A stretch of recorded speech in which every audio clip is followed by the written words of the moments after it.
When King Edward VII of England claimed the House of Cartier as the jeweler of kings and the king of jewelers, this affirmation had more impact than an ad campaign.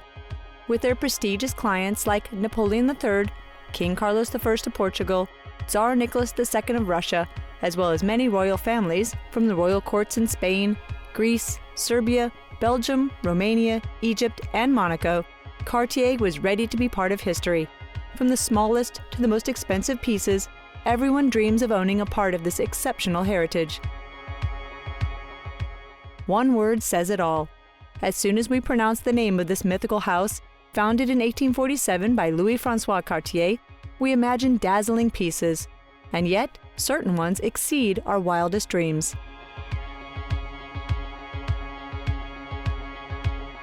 If Cartier is reputed for its expertise in terms of fine jewelry, the house is also renowned for its watch innovations.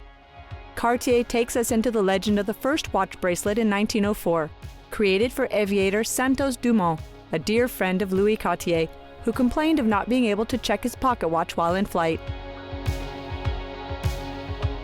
Not forgetting the clasp system, widespread on the most prestigious timepieces, and which was created by Cartier before spreading to other brands.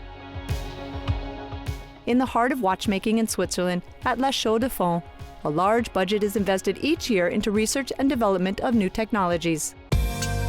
We take a look at one of the legendary pieces that helped make the reputation of Cartier. Between exceptional jewels and mysterious clocks, the Crash skeleton watch. With only a few copies made, it is particularly sought after at auction. Cette montre s'appelle Crash Watch parce qu'en fait elle est née à Londres dans nos ateliers. This watch is called the Crash Watch because it was born in London in our workshops in 1967. In fact, it's related to a particular anecdote. A customer brought in a watch to repair. It had been in a car accident. It was a broken watch. So that's where the idea came from, an elongated oval shape to create this crashed dial. D'une forme ovale allongée, de créer cette montre accidentée. If the Crash watch seems, from afar, like the melting watches painted by Dali, the resemblance stops there. Donc en fait, c'est pas une montre molle comme serait celle d'Ali, mais It's not a melting watch like Dali's, but a rugged watch. This is how it came to be, and it gave us the idea to find beauty, or to look for beauty, in unexpected places and objects. Because it goes quite far, meaning we're even going to look for beauty in an accident, in something that's not wanted, but endured. And there we find a certain beauty. voulu et qui est subi, et on lui trouve une certaine beauté. With a manual winding caliber 9618MC, the case and movement are one, shaped by the asymmetrical form of the dial of the Crash watch, with a full skeleton movement that is among the most emblematic signatures of the house.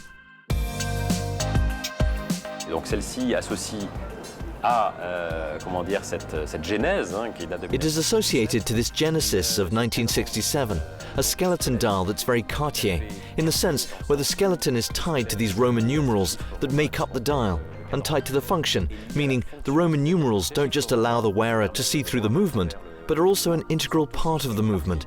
They're a bridge to the movement, meaning the aesthetic aspect creates the technical aspect of the movement. It's very Cartier in that sense, where the aesthetic and the technique blend perfectly for the final beauty of the object. et technique se fondent pour justement la beauté finale de l'objet.